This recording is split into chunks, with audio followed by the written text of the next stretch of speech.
দেশ বিদেশের বাছাই করা খবর নিয়ে সর্বদাই সত্য সন্ধানী ই নিউজ ভারত। নমস্কার, ই নিউজ ভারতে আপনাদের সকলকে স্বাগত। শুরু করছি ওয়েদার আপডেট। সপ্তাহান্তেই আবার ফিরে আসতে পারে শীতের ছোঁয়া, এমনটাই জানাচ্ছে আলিপুর আবহাওয়া দপ্তর। শীতপ্রেমী মানুষদের জন্য সুখবর। আলিপুর আবহাওয়া দপ্তর জানাচ্ছে এখনই শীতের শেষ নয়। জানুয়ারির মাঝামাঝি থেকে তাপমাত্রা ধীরে ধীরে বাড়ছিল। ভোরের রাতে সামান্য ঠান্ডা থাকলেও বেলা গড়াতেই রোদের তাপে সোয়েটার গায়ে রাখা অস্বস্তিকর হয়ে উঠছিল। হাওয়া অফিসের পূর্বাভাসে স্পষ্ট, পশ্চিমী ঝঞ্ঝার কারণেই কিছুটা থমকেছে শীত। সেই দেশ কাটলেই হাওয়ার দিক বদলাবে আর তাতেই নামবে রাজ্যের পারদ।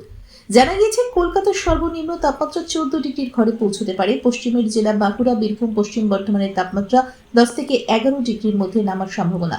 তবে শীতের এই আমেজ মিলবে মূলত সন্ধ্যা থেকে রাত পর্যন্ত। দিনের দিকে তাপমাত্রা কিছুটা বাড়বেই, এমন পরিস্থিতি টানা 4 থেকে 5 দিন থাকতে পারে।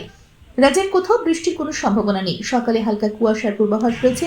বৃহস্পতিবার ভোরে উত্তরবঙ্গের দু এক জায়গায় ঘন কুয়াশা দেখা গিয়েছে। উত্তরবঙ্গের তাপমাত্রা সামান্য কমার ইঙ্গিত দিয়েছে আলিপুর আবহাওয়া দপ্তর। দার্জিলিং এর পার্বত্য এলাকায় 6 থেকে 8 ডিগ্রি সেলসিয়াস থাকবে তাপমাত্রা। উত্তরবঙ্গের উপরের দিকে জেলাগুলিতে 9 থেকে 11 ডিগ্রি সেলসিয়াসের মধ্যে তাপমাত্রা থাকবে। নিচের দিকে জেলাতে 12 থেকে 15 ডিগ্রি সেলসিয়াস সর্বনিম্ন তাপমাত্রা। আজ কলকাতায় রৌদ্রোজ্জ্বল দিন। আজ কলকাতা ও তার পার্শ্ববর্তী অঞ্চলে দিনের সর্বোচ্চ তাপমাত্রা 27 ডিগ্রি সেলসিয়াস, সর্বনিম্ন 14 ডিগ্রি সেলসিয়াস। বাতাসের আপেক্ষিক আর্দ্রতার পরিমাণ 31%। ব্যুরো রিপোর্ট, ই নিউজ ভারত।